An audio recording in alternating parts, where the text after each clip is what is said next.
नेपाल की राजधानी काठमांडू में बागमती नदी के किनारे स्थित पशुपतिनाथ मंदिर भगवान शिव के सबसे पवित्र स्थलों में से एक है।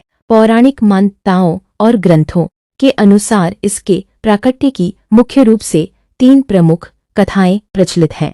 महाभारत के युद्ध के बाद पांडव अपने ही बंधुओं कौरवों के वध के पाप से मुक्ति पाने के लिए भगवान शिव की खोज में निकले। शिवजी पांडवों से रुष्ट थे, इसलिए उन्होंने एक बैल महिष का रूप धारण कर लिया और गुप्त रूप से विचरण करने लगे। पांडवों ने जब उन्हें पहचान लिया तो शिवजी धरती में समाने लगे। भीम ने बैल के पिछले हिस्से को पकड़ लिया, जो केदारनाथ में स्थापित हुआ। वहीं उनका मस्तक सिर नेपाल के काठमांडू में प्रकट हुआ, जिसे पशुपतिनाथ के रूप में पूजा गया। इसीलिए माना जाता है कि पशुपतिनाथ की यात्रा केदारनाथ के दर्शन के बिना अधूरी रहती है। नेपाल महात्म्य और स्कंद पुराण के अनुसार एक बार भगवान शिव वाराणसी छोड़कर बागमती नदी के तट पर स्थित जंगलों में चले गए और एक सुंदर हिरण चिंकारे का रूप धारण कर विश्राम करने लगे।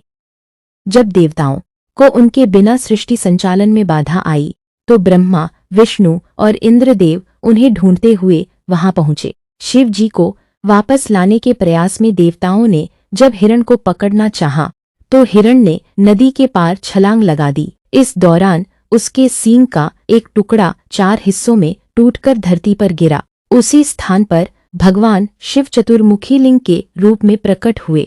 एक अन्य स्थानीय मान्यता के अनुसार प्राचीन काल में कामधेनु गाय प्रतिदिन बागमती नदी के तट पर एक विशिष्ट स्थान पर जाकर अपने दूध की धारा बहाया करती थी। चरवाहे ने जब यह दृश्य देखा तो उसे आश्चर्य हुआ।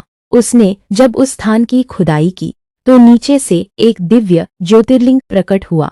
बाद में राजा सुपुष्प देव या प्रचंड देव ने इस स्थान पर मंदिर का निर्माण करवाया।